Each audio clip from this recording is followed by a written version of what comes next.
Perkenalkan, nama saya Priyanti Esther Marsya. Di sini saya akan membahas kekerasan di lingkungan sekolah, bullying, dan teknologi. Nah, sekarang kita ada kedatangan tamu. Boleh perkenalkan diri, Pak? Oke, perkenalkan, nama saya Renata Dasari. Biasanya dipanggil Renata. Nah, menurut Mbaknya, ini kan kekerasan sering terjadi di lingkup lingkungan sekolah. Ya. Nah, bagaimana itu, Pak?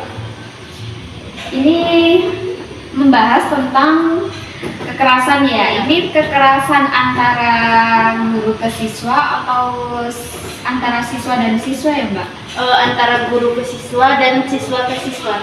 Nah, mungkin yang pertama untuk guru dan siswa itu saat pengalaman saya waktu dulu di sekolah itu guru masih melakukan kekerasan kepada peserta didik, di mana siswa pernah dilempar sama penghapus ataupun kapur karena siswa tersebut itu main sendiri, tidak memperhatikan guru saat menjelaskan. Nah, dimana sudah diingatkan berkali-kali sama gurunya, guru mata pelajaran, kalau semisal ada guru yang menjelaskan harus diperhatikan karena itu saat mata pelajaran matematika. Kalau kita tidak memperhatikan, jadi kita saat mau mengerjakan soal kan juga tidak paham ya. Nah, mungkin dengan cara itu guru mengambil tindakan yang tegas supaya siswa itu tidak bermain saat pembelajaran berlangsung dan tidak mengobrol dengan temannya. Karena sudah kan ada aturan kelasnya juga ya. Kalau semisal setiap guru kan berbeda-beda. Nah, di mana saat itu guru sudah mengolah aturan kelas. Kalau saat guru saat menjelaskan, apalagi saat mata pelajaran matematika, itu harus benar-benar memperhatikan. Karena apa? Karena kan kalau matematika itu dengan rumus. Nah, kalau kita tidak paham dengan rumusnya, kita tidak bisa menjawab soal latihan untuk siswa. Nah, sebelum melempar penghapus ataupun kapur itu siswa sudah diberi peringatan. Diberi peringatan, guru langsung menghampiri siswanya. Mungkin dengan nada yang lembut ya awalnya, jangan berisik, mohon diperhatikan, karena kalau semisal ada salah satu siswa yang bermain sendiri atau tidak memperhatikan ataupun juga rame, itu kan juga mengganggu aktivitas belajarnya siswa yang lain. Jadi siswa yang lain mau fokus tapi terganggu oleh temannya yang tadi. Nah, setelah udah diberi peringatan 2 kali, harus memperhatikan guru.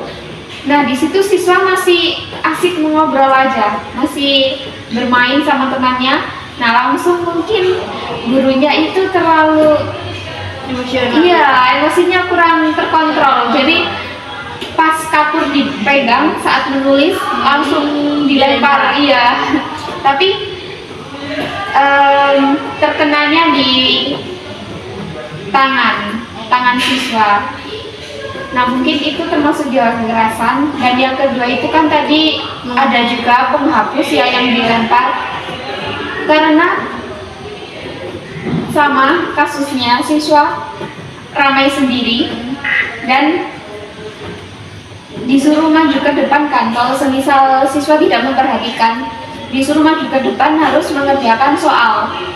Nah, setelah disuruh maju mengerjakan soal, kan otomatis tidak bisa mengerjakan karena dia tidak memperhatikan dari awal. Nah, terus lanjut disuruh duduk lagi, harus diperhatikan guru saat menjelaskan pembelajaran tadi. Nah, dia itu masih sempet-sempetnya masih makan di kelas kan? Iya kan, pas waktu setelah istirahat. Setelah istirahat dia beli jajan. Nah, dia itu masih punya jajannya ditaruh di sakunya. Nah, dia itu ngasihlah ke temannya. Nah, otomatis temannya yang lain juga merasa terganggu kan. Ya, mungkin itu Kenapa kok pas melemparnya sama penghapus? Soalnya pas gurunya itu duduk, nah yang di depan mejanya itu ada penghapus, langsung dilempar. Kalau nggak gitu, itu biasanya dijiwit, di apa itu namanya? Dijewer. Iya, dijewer. Karena kalau tidak atributnya tidak lengkap ataupun tidak mengerjakan PR, itu dijewer sama gurunya. Ada juga seperti itu dulunya. Nah, mungkin dari apa ya yang dinamakan kekerasan tersebut mungkin bisa menjadi pembelajaran bagi siswanya ke depannya ya. Untuk kita itu harus lebih memperhatikan. iya, lebih memperhatikan guru, lebih rajin mengerjakan PR, dan mungkin lebih menghargai. Nah, itu kan Guru. biasanya hal tersebut itu akan diadukan seorang murid kepada orang tuanya. Ya. Apakah akan berlanjut dari orang tuanya ke guru tersebut atau bagaimana? Ada salah satu kejadian, nah itu siswanya saat pulang itu dia menangis karena pas saat dilempar sama penghapus itu terkena sama siswanya. Nah, pas saat di kelas itu memang dia langsung nangis sih. Nah, otomatis kan guru harus meminta maaf ya karena Iya. kejadian tersebut. Nah, terus orang tuanya itu tidak terima karena perilaku guru tersebut melakukan kekerasan kepada peserta didik. Nah, jadi yang orang tuanya wali murid tadi langsung datang ke sekolah menemui guru yang bersangkutan. Nah, guru yang bersangkutan ini juga meminta maaf kepada orang tua murid karena sudah melakukan kekerasan seperti itu ya. Nah, mungkin dari itu ada perbaikan lagi ke depannya.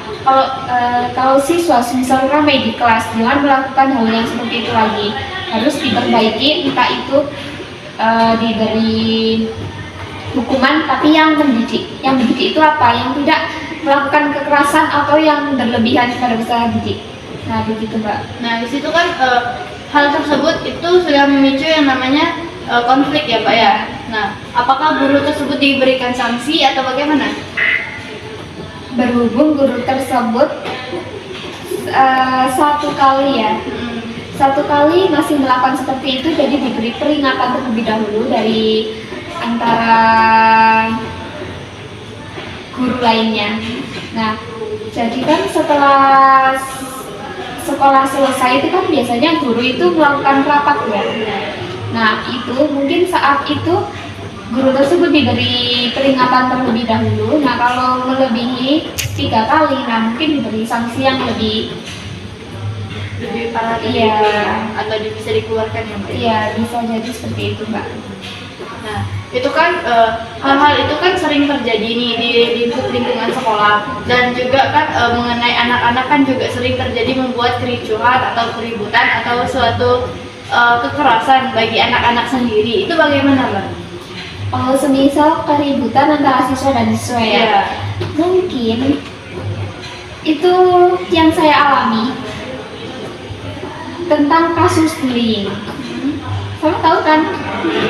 Kalau pas zaman waktu sekolah dulu, Iya, yang kayak main Iya. circle itu ya. ya circle itu juga itu mungkin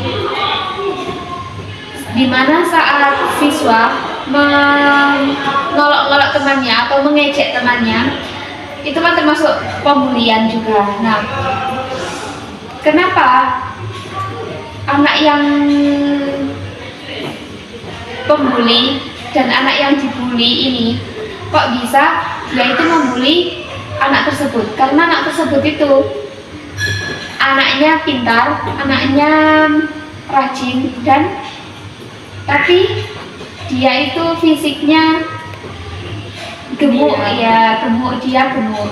Nah, mungkin dari si pembuli itu membuli dia itu karena dia iri, karena dia itu selalu mendapatkan juara ini.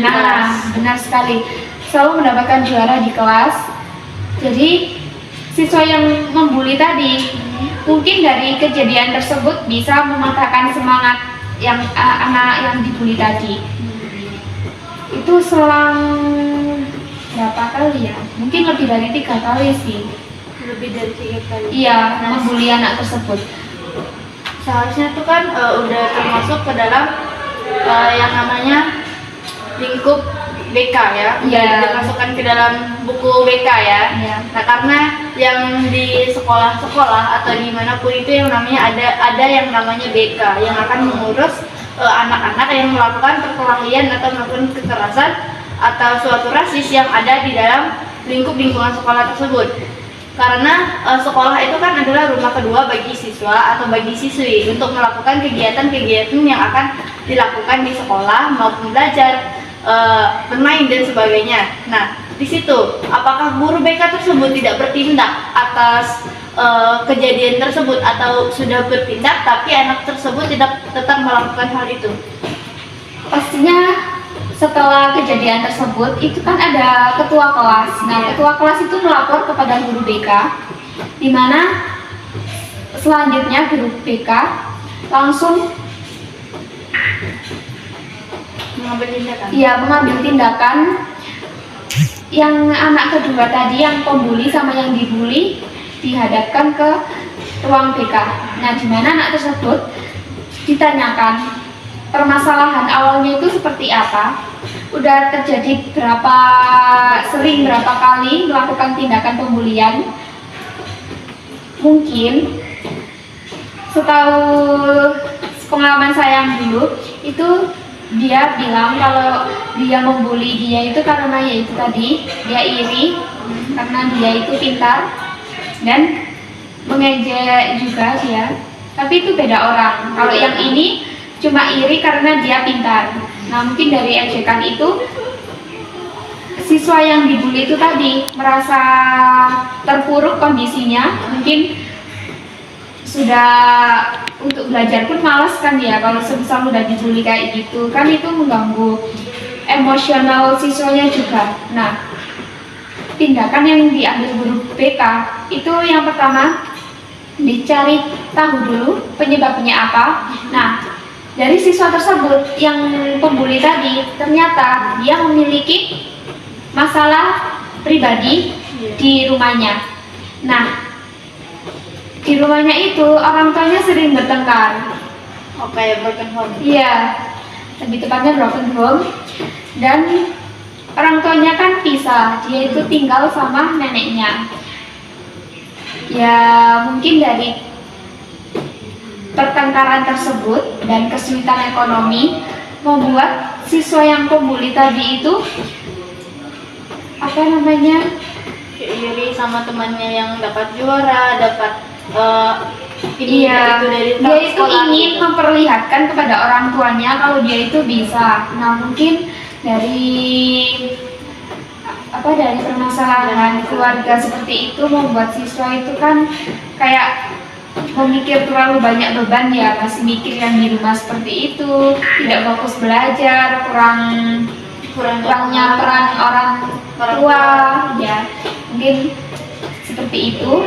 Dan tindakan selanjutnya itu harus saling meminta maaf, yang meminta maaf yang pembuli tadi ya, meminta maaf kepada yang dibully dan tidak boleh mengulanginya lagi. Nah, kan itu kan biasanya yang namanya anak-anak kan, apalagi SD. Nah, mereka udah kayak diselesaikan melewati guru BK. Iya. Nah, sedangkan yang si korban ini kayak tidak terima, pastinya dia akan mengadu pada orang tuanya. Nah, itu bagaimana, Mbak? Solusinya kalau Ya. ada yang seperti itu. Jadi kejadian yang itu tadi itu dia cuma sudah selesai di guru BK tersebut, dia tidak Melanjutkan ke orang tuanya berarti. ya, tidak bicara kepada neneknya. Jadi semisal kalau anak tersebut bilang ke orang tuanya ya, mungkin kalau orang tuanya kan ada cuma kita diberi arahan ya, mungkin ya yang sabar. Kalau semisal kita nggak salah ya kita harus berani gitu, jangan diam aja. Nah, mungkin kalau orang tuanya juga nggak terima, dia bisa langsung didatangi ke sekolah ataupun ke rumahnya begitu, Mbak. Nah, di situ kan kayak termasuk ke bully kan, pembulian. Nah, pembulian itu kan kayak sering banget yang namanya terjadi di kayak di sekolah-sekolah, ya, terutama yang Mbak sebut tadi antara murid sama murid. Nah di situ kan banyak sekali namanya kasus-kasus bullying. Nah di situ kan apalagi anak-anak zaman sekarang sudah yang namanya apa sih bidangnya namanya gadget atau HP atau yang semacamnya gitu kan. Nah di situ mereka tuh memiliki media-media sosial yang dimana yang biasanya dilakukan hal-hal yang tidak pantas. Seharusnya kan kayak media-media itu digunakan untuk melakukan hal-hal yang positif, tetapi mereka tuh melakukan hal-hal yang negatif. Mbak, menurut Mbaknya gimana ya? Kan saya punya adik ya. Nah, di mana adik saya itu juga cenderung bermain HP terus. Waktunya belajar malah main HP, waktunya tidur. Iya, main HP terus. Apa itu namanya? Kayak kecanduan. Iya, nah betul, kecanduan bermain gadget. Dimana kan sekarang anak-anak itu lebih suka itu main game. Ya, apalagi Free Fire. Nah Mobile iya, Legends, PUBG. berhubung adik saya juga cowok ya, dia kan main ML, Mobile Legends. Dimana itu kan di rumah setiap orang kan sekarang sudah banyak wifi ya. Iya. Nah, jadi itu sangat mempermudah anak-anak untuk bermain HP kan ya. Semisal sama orang tuanya sudah dibatasi ya, main HP-nya sampai jam segini. Tapi kadang anak tersebut itu sembunyi-sembunyi main HP-nya. Kalau orang tuanya nggak ada, dia bermain HP entah di kamarnya, entah di kamar mandi juga bisa. Dia pernah suatu kejadian saat dia mau kegiatan pramuka di sekolahnya, dimana saat itu adik saya masih waktunya tidur malam, dia itu tidak tidur, dia asik apa itu namanya kalau main mabar, ya mabar sama temannya sampai jam 2 pagi. Itu kan biasanya suaranya berisik ya. Kalau mabar itu biasanya ngobrolin ini loh, kamu harus ini, kamu matikan yang ini, gamenya kan ya. Itu juga mengganggu orang tuanya di rumah.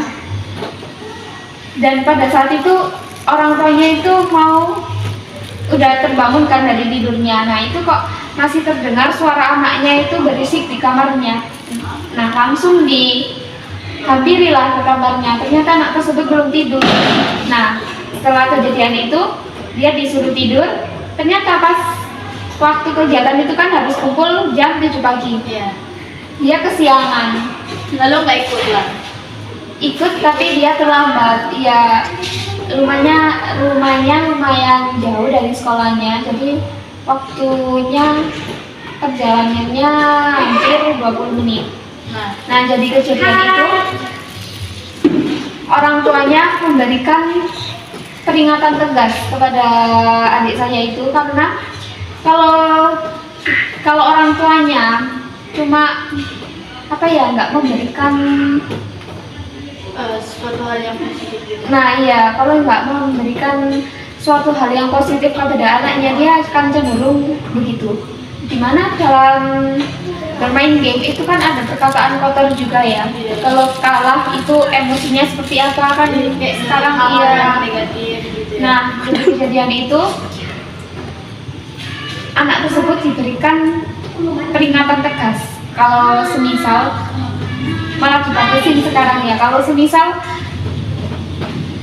waktunya tidur jam 9, kalau dia masih main HP, itu HP-nya sekarang dipegang orang tuanya. Jadi kalau ada saatnya dia main HP, HP-nya dikembalikan. Kalau waktunya istirahat atau belajar, HP-nya diambil sama orang tuanya. Nah, mungkin dari peringatan tersebut akan membiasakan siswa untuk tidak terlalu cenderung bermain HP juga. Nah, itu kan ada yang anak yang orang tuanya ngambil HP dia supaya jam dia untuk belajar kan. Nah, di situ malah dia kayak aku nggak mau belajar kalau nggak ada HP, tapi udah diberi HP dia malah nggak mau belajar. Itu gimana mengatasinya?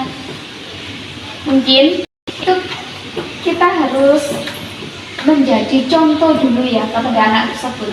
Semisal anak tersebut masih bermain HP, karena orang tuanya pun juga pada saat itu bermain HP. Nah itu kan juga menjadi contoh kepada anaknya. Kalau semisal orang tuanya memberikan contoh yang baik kepada anak tersebut, semisal waktunya anak belajar, ya wes kita dampingi anak itu belajar. Jangan anaknya belajar sendiri, kita asik bermain HP. Selanjutnya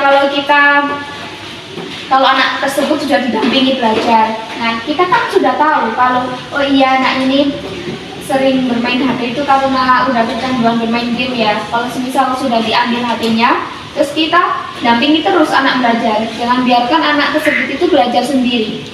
Karena kita tidak tahu perkembangan siswa kalau anaknya belajar sendiri. Entah itu kesulitannya dalam mata pelajaran apa, mungkin kita juga tidak tahu. Semisal ada PR, kalau tidak paham, ya kita harus sama-sama belajar sama orang tuanya juga. Kita harus memberikan suatu dorongan gitu. Nah iya, suatu dorongan agar anak tersebut itu semangat untuk meraih prestasinya juga, untuk kalau lebih waktunya belajar ya harus belajar. Kita dampingi terus anak itu, jangan antara anak dan orang tua itu jangan sampai ada jarak ya antara anak sama orang kita tua gitu. Komunikasi itu penting. Nah jadi kita harus lebih tahu anaknya suka apa, anaknya nggak sukanya apa, kita harus tahu juga kelebihannya apa, kita beri dukungan, kita harus apresiasi dia, begitu Mbak. Itu kan kayak semuanya itu bersangkutan sama lingkungan sekolah, karena jika anak itu dididik dari lingkungan keluarganya yang tidak baik atau lingkungan keluarganya broken home tadi itu kan, nah maka dia di sekolah itu kan akan melakukan kayak keributan yang akan dilakukan sama kayak dia yang di sekolah itu membuli temannya dan semacamnya kan, akan membuat hal-hal yang ricuh di sekolah itu. Nah, apakah ada tindakan yang harus dilakukan oleh guru atau orang tua tersebut supaya anak itu tidak akan melakukan hal-hal yang negatif itu lagi melalui gadget, melalui temannya atau melalui hal-hal apa gitu kan? Dominannya anak-anak zaman sekarang itu kayak dari usianya 10, 11, 12 tahun sampai usianya SMA itu lebih kebanyakan yang namanya merokok tanpa ketahuan orang tua. Nah, itu kan sudah kayak menjelaskan bahwa dia ini melakukan atau sedang melakukan hal-hal yang negatif atau mereka itu banyak pikir. Nah, mereka itu banyaknya yang dominannya, apalagi yang anak cowok ya. Nah, anak cowok itu lebih banyak memikirkan bahwa orang tuanya kayak broken home, pisah, aku harus ngikut siapa, aku harus ngikut yang mana gitu kan, kayak kebingungan gitu. Nah, lalu dia itu tinggal sama nenek kakeknya. Nah, sedangkan seharusnya dia yang tinggal sama orang tuanya, malah dia tinggal sama nenek kakeknya. Nah, di situ kan akan menimbulkan yang namanya sosok keirian hati terhadap orang lain yang memiliki orang tua. Nah, itu kan akan menyebabkan kayak penyebab pembulian tadi. Itu bagaimana ya, Mbak? Ini dari masalah yang perokok tadi dulu ya. Nah, ada kasus juga di sekolah, cowok kan ya, ini kebanyakan cowok ketahuan merokok di kamar mandi atau di halaman belakang sekolah. Nah, karena apa? Yang pertama, itu karena lingkungan pertemanannya juga. Kalau semisal anak tersebut tidak pernah merokok ya di sekolahnya, merokoknya di rumah, entah itu sembunyi-sembunyi, entah itu sudah boleh sama orang tuanya, kita juga kurang paham ya. Mungkin saat di sekolah itu kebanyakan kepergok di sekolah apa ya, ketahuan merokok di sekolah itu kebanyakan sama teman-temannya, nggak sendirian. Ya, entah itu 2 orang, 3 orang. Nah, mungkin yang pertama kita lihat dulu lingkungan pertemanannya seperti apa. Kalau pertemanannya kurang mendukung atau kurang positif sama anak tersebut, yang dia ikut-ikutan, dia terhasut sama temannya yang merokok tadi. Itu masalah yang sudah banyak terjadi ya di sekolah-sekolah. Ya, udah sangat-sangat sering ya. terjadi. Itu guru juga harus mengambil tindakan. Nah, setelah itu kejadian itu, orang tuanya langsung dipanggil. Enggak berbicara secara personal ya. Itu langsung orang tuanya dipanggil ke sekolah. diberitahu kalau anaknya di sekolah merokok. Nah, sedangkan kan merokok itu dilarang. Dari awal kita masuk sekolah pun juga sudah tahu ya aturannya di sekolah, tidak boleh merokok, tidak boleh melakukan kekerasan. Nah, apabila ketahuan masalah seperti itu tadi, ya guru di sekolah harus memberikan keputusan. Nah, di mana orang tuanya itu tadi dipanggil ke sekolah supaya siswa tersebut tidak mengulanginya lagi, dan teman-teman yang lain ini tidak ikut-ikutan untuk merokok juga. Mungkin dari itu kita bisa mengambil kesimpulan ya, kalau semisal sama orang tuanya di rumah dia tidak boleh merokok,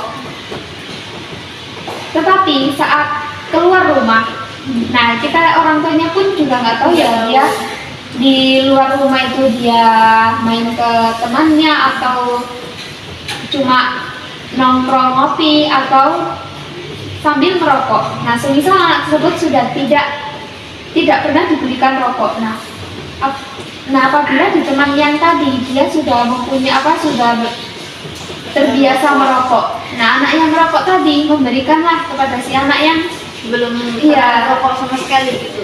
Nah, mungkin dari kejadian itu sudah terlalu familiar ya sekarang, sudah terlalu banyak kasus seperti itu. Nah, mungkin kembali lagi kepada diri sendiri, kita berpegang teguh terhadap diri kita. Kalau semisal kita, oh iya aku masih sekolah, aku masih belum bisa Dapat uang. iya mendapat uang sendiri, belum bisa membantu orang tua, mungkin dari